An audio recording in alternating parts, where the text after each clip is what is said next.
Well, that's a misconception. The general excise tax is really not a sales tax.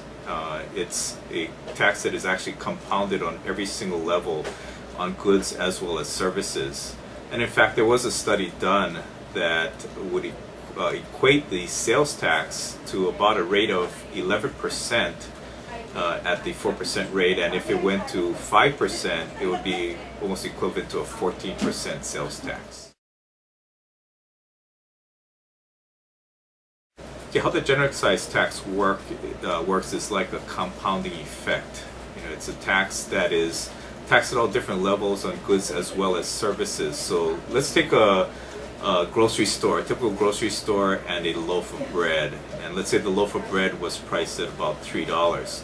At a 4% sales tax or general excise tax, the rate would be 12 cents. And on Oahu, since we have the additional 0.5% for rail, it would be equivalent to about 14 cents.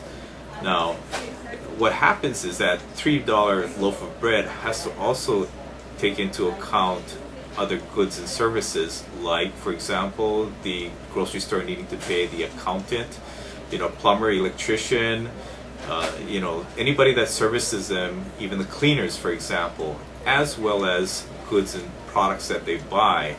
Even the store shelves that they buy, would have the general excise tax tacked onto that, and therefore the $3 loaf of bread would have to include all of that.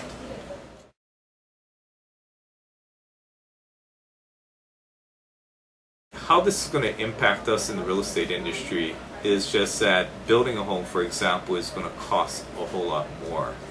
If we have the compounding effect in real estate, think about how much goes into building a home.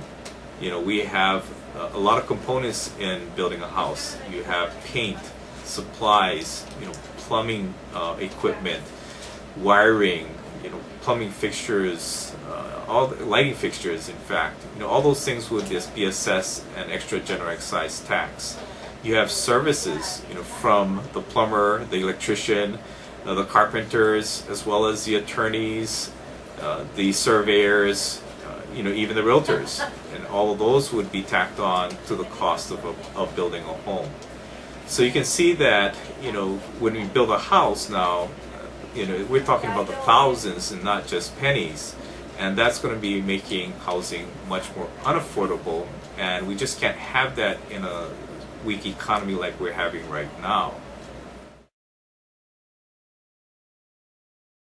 Okay, what can we do as realtors? Well, first of all, I think you can visit our website. The Hawaii Association of Realtors created a website for the general excise tax. It's www.nogetincrease.com. And click on it, get more information about how the general excise tax will impact you and what it's all about. Another thing that you can do is send that link to your clients, friends, and relatives. Let them know the impact of an increase in the general excise tax and how it affect them.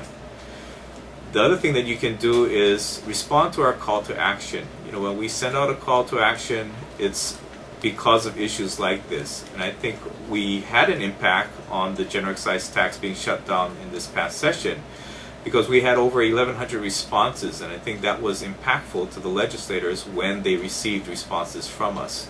So please continue to respond to the call to action and get more informed about the general excise tax increase.